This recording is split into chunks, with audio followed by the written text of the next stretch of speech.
7ನೇ ದಿನಕ್ಕೆ ಕಾಲಿಟ್ಟ ಈ ರೈತ ಹೋರಾಟ. ಆದರೆ ಯಾವ ಸರ್ಕಾರ, ಯಾವ ಮಂತ್ರಿಗಳು ಈ ಒಂದು ರೈತರು 7 ದಿನಗಳ ಕಾಲ ಅಲ್ಲಲ್ಲೇ ಒಂದು ಗಡಿ ಸತ್ಯಾಗ್ರಹ ಮಾಡಿ ಸಹ ಅವರಿಗೆ ಬೆಲೆ ಕೊಡುವ ಅಲ್ಲಲ್ಲೇ ಮಂತ್ರಿಗಳಾಯ್ತು, ಫ್ಯಾಕ್ಟರಿ ಮಾಲಕ ಯಾರು ಸಹ ಗುರ್ಲಾಪುರಕ್ಕೆ ಬಂದ ಅವರಿಗೆ ಬೆಂಬಲ ಬೆಲೆಯನ್ನು ಸೂಚಿಸಲಿಕ್ಕೆ ತಯಾರಿಲ್ಲ. ಅಂದ್ರೆ ಈಗ ನಾವು ಒಂದು 10-15 ಮಿನಿಟ್ ಅಷ್ಟೇ ನಾವು ಬಿಸಿಲಲ್ಲಿ ಕೂತು ಸಹ ನಮ್ಗೆ ಸಾಕಷ್ಟು ತೊಂದರೆ ಆಗತೈತಿ. ಅದೇ ರೀತಿ 7 ದಿನಗಳ ಕಾಲ ರೈತರ ಯಾವ ರೀತಿ ಕಷ್ಟವನ್ನು ಅನುಭವಿಸಿದರು ಆ ಫ್ಯಾಕ್ಟರಿ ಮಾಲಕರಿಗೆ ಮತ್ತು ನಮ್ಮ ಸಕ್ಕರೆ ಸಚಿವರಿಗೆ ಸರ್ಕಾರಕ್ಕೆ ಗೊತ್ತಾಗಬೇಕಾಯಿತು. ಅವ್ರು ಸಹ ಇನ್ನೂ ಸಹ ಗೊತ್ತಾಗಿಲ್ಲ. ನಿನ್ನೆ ಸಹ ರಾಜ್ಯಾಧ್ಯಕ್ಷರು ಅವರಿಗೆ ಸಾಯಂಕಾಲ 5 ಗಂಟೆ ತನಕ ಡೆಡ್ಲೈನ್ ಕೊಟ್ಟಿದ್ರು.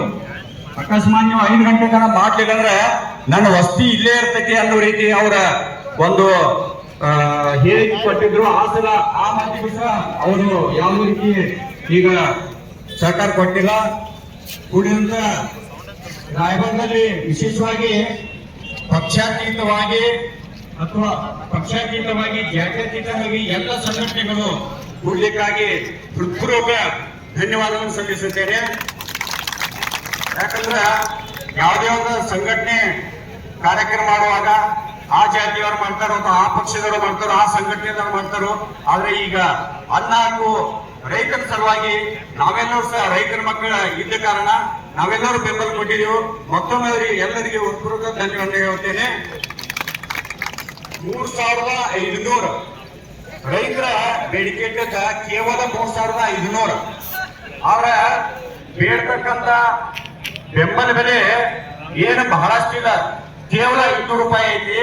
ಆದ್ರೆ ಅದನ್ನು ಅವ್ರಿಗೆ ಕೊಡಾಕಿಲ್ಲ ಅಂದ್ರ ಇಲ್ಲೇ ನಾವು ನೋಡ್ಬೋದು. ಗುಜರಾತ್ ರಾಜ್ಯದಾಗ ನಾವೆಲ್ಲರೂ ವಾಟ್ಸಪ್ ನೋಡಿರ್ಬೇಕು. 4600 ಅಂದ್ರೆ 4500 ರೂಪಾಯಿ ಘೋಷಣೆ ಮಾಡ್ಯಾರು. ಅಲ್ಲಿ ಶುಗರ್ ಫ್ಯಾಕ್ಟರಿ ಮಾಲಕರಿಗೆ ಅಲ್ಲಿ ಸರ್ಕಾರಕ್ಕ ಆ ಒಂದು ರೇಟ್ ಕೊಡಾಕ ಅನುಕೂಲ ಆಗ್ತೈತಿ. ಆದ್ರೆ ಕರ್ನಾಟಕ ರಾಜ್ಯದಾಗ ಅಥವಾ ಇಲ್ಲಿ ಮಂತ್ರಿಗಳಿಗೆ ಅಥವಾ ಇಲ್ಲಿ ಫ್ಯಾಕ್ಟರಿ ಮಾಲಕರಿಗೆ ಯಾಕೆ